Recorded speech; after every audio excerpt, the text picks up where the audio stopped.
Chapter 5, in which Piglet meets a heffalump. One day when Christopher Robin and Winnie the Pooh and Piglet were all talking together, Christopher Robin finished the mouthful he was eating and said carelessly, "I saw a heffalump today, Piglet." "What was it doing?" asked Piglet. "Just lumping along," said Christopher Robin. "I don't think it saw me." "I saw one once," said Piglet. "At least, I think I did," he said. "Only perhaps it wasn't." "So did I," said Pooh, wondering what a heffalump was like. "You don't often see them," said Christopher Robin carelessly.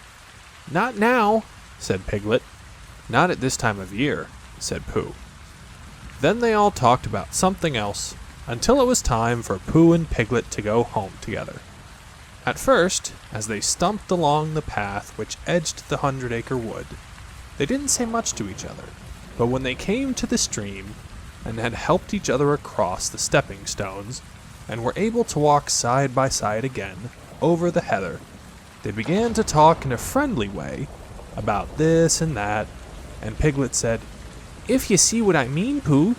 And Pooh said, "It's just what I think myself, Piglet." And Piglet said, "But on the other hand, Pooh, we must remember." And Pooh said, "Quite true, Piglet, although I had forgotten it for the moment." And then, just as they came to the 6 pine trees, Pooh looked round to see that nobody else was listening, and said, in a very solemn voice, "Piglet, I have decided something." "What have you decided, Pooh?" "I have decided to catch a heffalump." Pooh nodded his head several times as he said this, and waited for Piglet to say, "How?"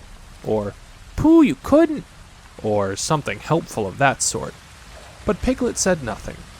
The fact was, Piglet was wishing that he had thought about it first. "I shall do it," said Pooh after waiting a little longer, "by means of a trap. And it must be a cunning trap. So you will have to help me, Piglet." "Pooh," said Piglet, feeling quite happy again now, "I will." And then he said, "How shall we do it?" And Pooh said, "That's just it. How?" And then they sat down together to think it out. Pooh's first idea was that they should dig a very deep pit, and then the heffalump would come along and fall into the pit, and "Why?" said Piglet. "Why what?" said Pooh. "Why would he fall in?" Pooh rubbed his nose with his paw, and said that the heffalump might be walking along, humming a little song, and looking up at the sky, wondering if it would rain. And so he wouldn't see the very deep pit until he was halfway down, when it would be too late. Piglet said that this was a very good trap, but supposing it were raining already? Pooh rubbed his nose again, and said that he hadn't thought of that, and then he brightened up and said that, if it were raining already, the heffalump would be looking at the sky, wondering if it would clear up, and so he wouldn't see the very deep pit until he was halfway down, when it would be too late. Piglet said that now that this point had been explained, he thought it was a cunning trap. Pooh was very proud when he heard this, and he felt that the heffalump was as good as caught already. But there was just one other thing which had to be thought about, and it was this: where should they dig the very deep pit? Piglet said that the best place would be somewhere where a heffalump was, just before he fell into it, only about a foot farther on. "But then he would see us digging it," said Pooh. "Not if he was looking at the sky." "He would suspect," said Pooh, "if he happened to look down." He thought for a long time and then added sadly, "It isn't as easy as I thought. I suppose that's why heffalumps hardly ever get caught." "That must be it," said Piglet. They sighed and got up, and when they had taken a few gorse prickles out of themselves, they sat down again. And all the time Pooh was saying to himself, "If only I could think of something," for he felt sure that a very clever brain could catch a heffalump, if only he knew the right way to go about it. "Suppose," he said to Piglet, "you wanted to catch me. How would you do it?" "Well," said Piglet, "I should do it like this. I should make a trap, and I should put a jar of honey in the trap, and you would smell it, and you would go in after it, and I would go in after it," said Pooh excitedly, only very carefully so as not to hurt myself. "And I would get to the jar of honey, and I should lick round the edges first of all, pretending that there wasn't any more, And then I should walk away and think about it a little. And then I should come back and start licking in the middle of the jar. And then, yes, well, never mind about that. There you would be, and there I should catch you. Now the first thing to think of is, what do heffalumps like? I should think acorns. Shouldn't you, get a lot of... I say, wake up, Pooh!" Pooh, who had gone into a happy dream, woke up with a start, and said that honey was a much more trappy thing than acorns. Piglet didn't think so, and they were just going to argue about it when Piglet remembered that if they put acorns in the trap, he would have to find the acorns. But if they put honey, then Pooh would have to give up some of his own honey. So he said, "All right, honey then," just as Pooh remembered it too, and was going to say, "All right, acorns." "Honey," said Piglet to himself in a thoughtful way, as if it were now settled. "I'll dig the pit, while you go and get the honey." "Very well," said Pooh, and he stumped off. As soon as he got home, he went into the larder, and he stood on a chair and took down a very large jar of honey from the top shelf. It had Hunny written on it, but just to make sure, he took off the paper cover and looked at it, and it looked just like honey, but you never can tell, said Pooh. I remember my uncle saying once that he had seen cheese just this color. So he put his tongue in and took a large lick. "Yes," he said, "it is. No doubt about that. And honey, I should say, right down to the bottom of the jar. Unless, of course," he said, "somebody put cheese in at the bottom just for a joke. Perhaps I had better go a little further just in case. In case heffalumps don't like cheese. Same as me. Ah!" And he gave a deep sigh. "I was right. It is honey. Right the way down." Having made certain of this, he took the jar back to Piglet, and Piglet looked up from the bottom of his very deep pit and said, "Got it?" And Pooh said, "Yes, but it isn't quite a full jar," and he threw it down to Piglet. And Piglet said, "No, it isn't. Is that all you've got left?" And Pooh said, "Yes," because it was. So Piglet put the jar at the bottom of the pit and climbed out, and off they went home together. "Well, good night, Pooh," said Piglet, when they had got to Pooh's house. "And we meet at 6 o'clock tomorrow morning by the pine trees, and see how many heffalumps we've got in our trap." 6 o'clock, Piglet? And have you got any string?" "No. Why do you want string?" "To lead them home with." "Oh, I think heffalumps come if you whistle."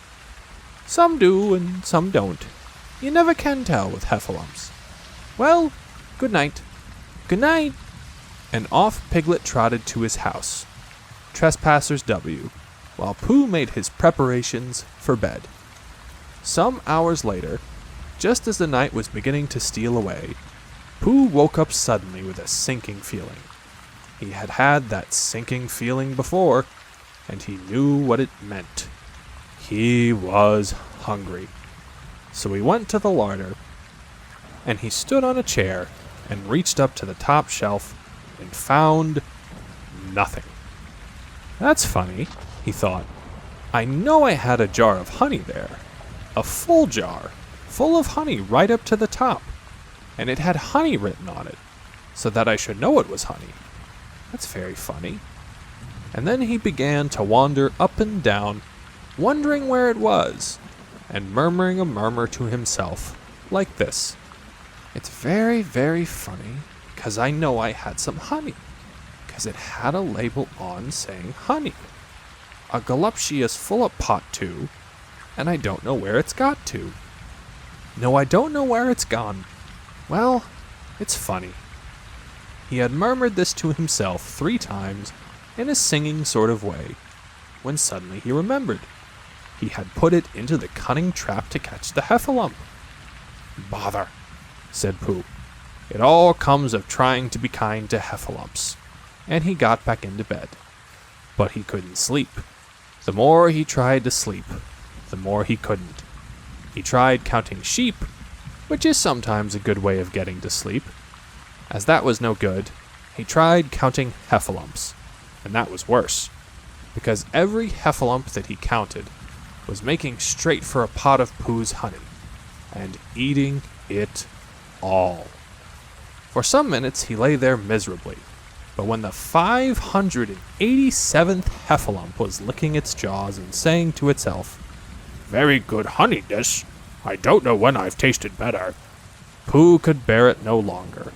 He jumped out of bed, he ran out of the house, and he ran straight to the 6 pine trees. The sun was still in bed, but there was a lightness in the sky over the 100-acre wood, which seemed to show that it was waking up, and would soon be kicking off the clothes. In the half-light, the pine trees looked cold and lonely, and the very deep pit seemed deeper than it was, and Pooh's jar of honey at the bottom was something mysterious, a shape, and no more. But as he got nearer to it, his nose told him that it was indeed honey, and his tongue came out and began to polish up his mouth, ready for it. "Bother," said Pooh, as he got his nose inside the jar. "A heffalump has been eating it." And then he thought a little and said, "Oh, no, I did. I forgot." Indeed, he had eaten most of it, but there was a little left at the very bottom of the jar, and he pushed his head right in and began to lick. By and by, Piglet woke up. As soon as he woke, he said to himself, "Oh!" Then he said bravely, "Yes." And then still more bravely, "Quite so." But he didn't feel very brave, for the word which was really jiggetting about in his brain was heffalumps. What was a heffalump like? Was it fierce? Did it come when you whistled? And how did it come? Was it fond of pigs at all? If it was fond of pigs, did it make any difference what sort of pig? Supposing it was fierce with pigs, would it make any difference if the pig had a grandfather called Trespassers William? He didn't know the answer to any of these questions, and he was going to see his first heffalump in about an hour from now. Of course Pooh would be with him, and it was much more friendly with 2. But suppose heffalumps were very fierce with pigs and bears.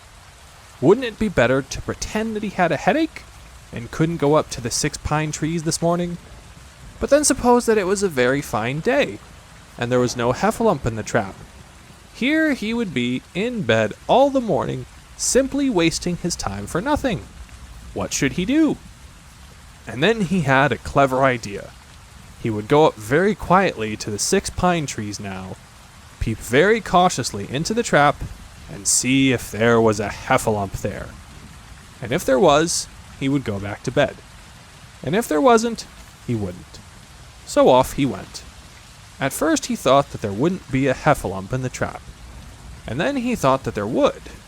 And as he got nearer, he was sure that there would, because he could hear it heffalumping about like anything. "Oh dear, oh dear, oh dear," said Piglet to himself, and he wanted to run away.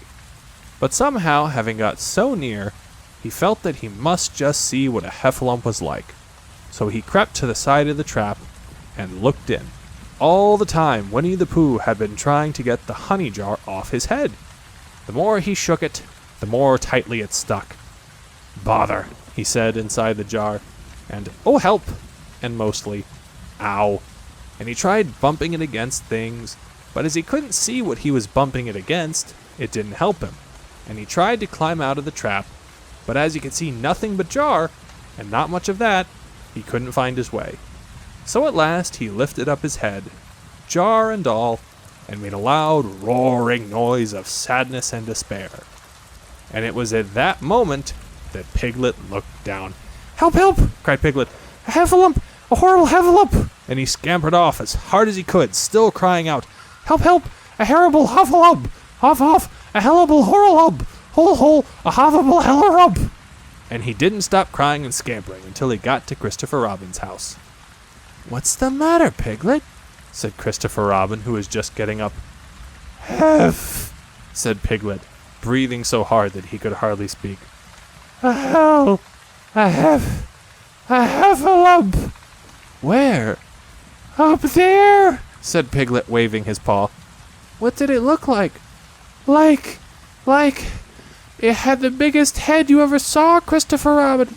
A great enormous thing, like nothing, a huge, big, well, I don't know, like an enormous big nothing, like a jar."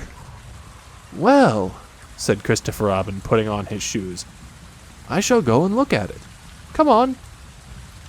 Piglet wasn't afraid if he had Christopher Robin with him, so off they went. "I can hear it, can't you?" said Piglet anxiously as they got nearer.